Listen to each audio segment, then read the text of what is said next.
Welcome back to Eating Fruit with the Trees. I am quite literally in the trees today, and I have the star of the show, some watermelon today. It is officially summer in Mexico, and if you are not an indigenous person, I highly advise that you stay in the mountains. This weather is strictly for. So, anyway, some pro tips to surviving the summer in Mexico. Always have hydrating fruit. Always eat hydrating fruit. Every time you leave the house, have some water and a fan, whether it be a hand fan or an electric fan, because it is so hot. Like, even out of the sun, I'm not in the sun right now. I'm under the trees, and it is so thick out here. Today, I want to talk about fasting and diet changing. I did a raw vegan diet, but I only did 3 days. I know it was like nothing heroic or anything like that, but I did it still. It was my first time attempting it. When I first started to go vegetarian, when I first started to transition many years ago, I did used to think that I would want to eventually become like raw vegan. I used to say, like, I want to do vegetarian, then vegan, and then do raw vegan.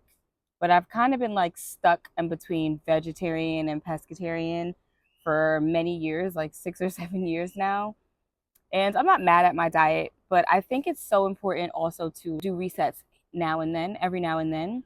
Anytime that you feel any type of sickness or illness or dis-ease in your body, the number one go-to thing that you should do is a reset of your diet. You want to give your body that time that it needs to rest and heal. And in order to do that, you definitely need to pause where you're eating or go raw, only raw foods, uncooked foods, and only cold foods, because the hot foods, your body takes a longer time to digest hot foods and process hot foods. Your body's getting 100% of the nutrients and the minerals and the fibers when you eat cold foods and when you eat raw foods. And so anytime you feel any type of illness, the go-to thing that you should do instead of running to the doctor's office or emergency room is check yourself, check your diet, check what you're eating, and reset yourself. And I only did 3 days. I wasn't feeling sick or anything. I just did it to see what it was like and how disciplined I can be in doing it. And I also paired it with a lot of different other rituals that I was working on, as far as meditating, praying, and just getting more in alignment with what my goal is going to be for the next 6 months of the year and moving into 2025. So it just all worked out when it comes to like the transition of that.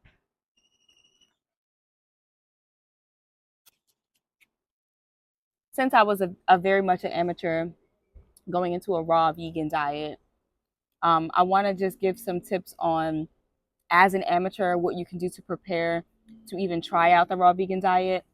That way, like, you can start to do at least raw vegan once a month or once every couple months and just try it out to give your body that reset that it needs to heal itself, especially at the age that we are now, when we're transitioning from a really fast metabolism and a quickly healing body to a slower paced healing process. The first tip I want to share with you is the same tip I share with about anything, is to just do your research.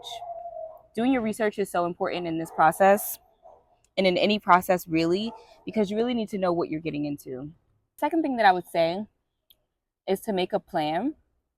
So plan out your meals after you do your research and you know like what foods to eat, what foods not to eat, how to prepare the meals and things like that. Plan out the meals for the amount of days that you're going to do. So they don't have to be planned out exactly to the exact day, because you may not want to eat a certain thing on a certain day, but they do need to be planned out as far as breakfast options, lunch options, dinner options. So what I did was write down all the foods that I would like to eat for breakfast, for lunch, for dinner. That way I had options. When you're going raw vegan and you're not used to doing it, it feels like you really don't know what to do or what to eat, right? On a regular basis, on a regular diet, a lot of us are like, oh, I don't have nothing to eat, I don't know what to eat. And so imagine trying to do it raw with no preparation. Speaking of preparation, that is a thing that I learned during this process. A lot of these meals take a longer prep time versus cooking. And I'm just so used to like just going in the kitchen, prepping something, cooking it, and eating. But the process of doing the raw diet things take much longer. For example, I was trying to make a cashew pasta sauce, and I didn't know that you were supposed to soak your cashews for like overnight or like a couple hours.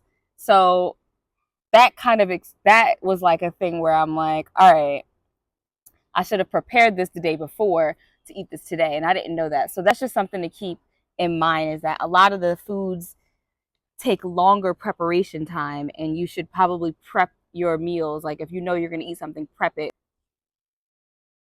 One thing I noticed when I was doing the raw diet is that I was very hungry.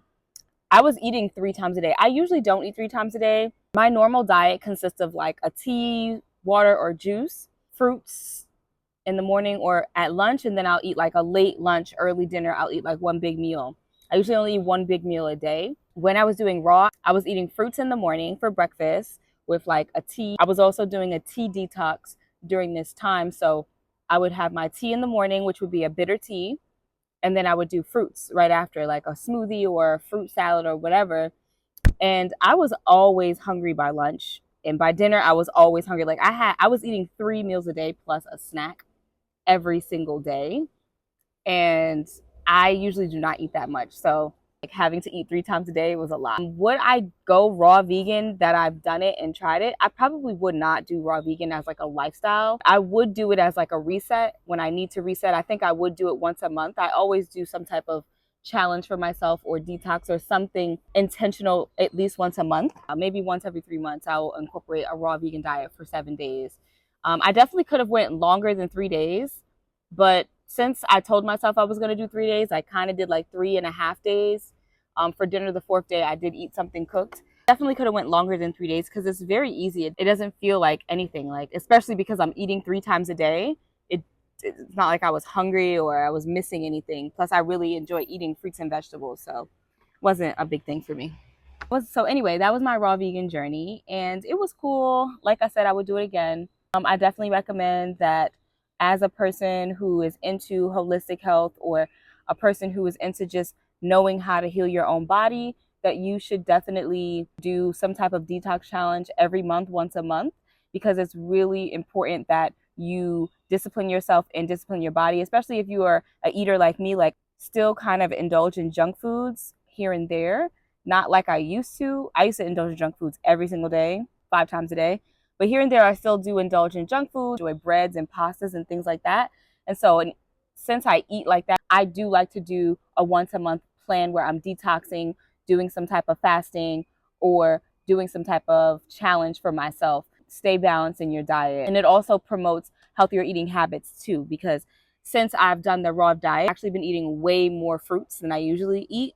And so it's been helping me transition into an even healthier lifestyle versus the one I'm already living, because I do consume a lot of herbs on a regular basis, but it's the foods that I definitely need to try to be better at, if I'm going to be honest. This episode, I want to do an herbal highlight, and I want to highlight and shout out burdock root. Burdock root is such a powerful herb, and I love burdock root for so many reasons, but for the main reason that it truly does give you energy. Like it makes you feel, I can't even explain the feeling of burdock root, but burdock root makes you feel just clean and vibrant and like new and refreshed. So I absolutely love burdock root. Doing burdock root during my raw vegan reset, but I actually did burdock root for like 10 days during the reset. I only did the reset for 3 days, but I was doing burdock root way before and after. So this month for June, I'm actually doing a herbal detox challenge. I was originally going to do 10 days, but I know it's going to be really easy for me because I consume herbs anyway every day. So I'm going to challenge myself to do it for 4 consecutive weeks, which is pretty much the whole month. Every single day doing a different tea. Well, the same tea per week, but every week a different tea. And this week I'm doing burdock root. And I definitely, like I said, wanted to give it a shout out because it's making me feel really, really good. And I will have some burdock root in my herb shop very soon. That's another thing I want to bring up, that I'm actually reopening my herb shop. I'm always getting a lot of people asking me where to buy herbs, and so I want to be able to provide them again for you guys. And so burdock root is something that's going to be in my shop because I love burdock root, and it's probably going to be my only standalone herb, but that's okay. I'm going to have different blends. So I'm going to do a parasite blend that'll help detox parasites from your digestive system. And then I'm going to have a blend called Good Days that'll help you with your mental clarity and your mental stability, and it'll help regulate your emotions. It'll help regulate the serotonin production in your brain and the dopamine in your brain to just help you have good days altogether. Of course, I'm going to have a blend for vaginal care. And that vaginal care blend is just going to be an overall vaginal care blend that helps depollute your uterus and also helps with your menstrual cycle. There's another blend that I'm going to do, but it's still in the works. But these things will be out by the end of July, early August, late July. And of course, you're going to see it. So, because I'm definitely going to be talking about it more. But anyway, once again, as always, I don't want to make these long, even though I already made them long. So I just want to thank you guys again for watching. Make sure you share these videos with your health guru friends. Make sure you hydrate this summer. Make sure you have a ball this summer. Peace and love, family. I really love y'all to death.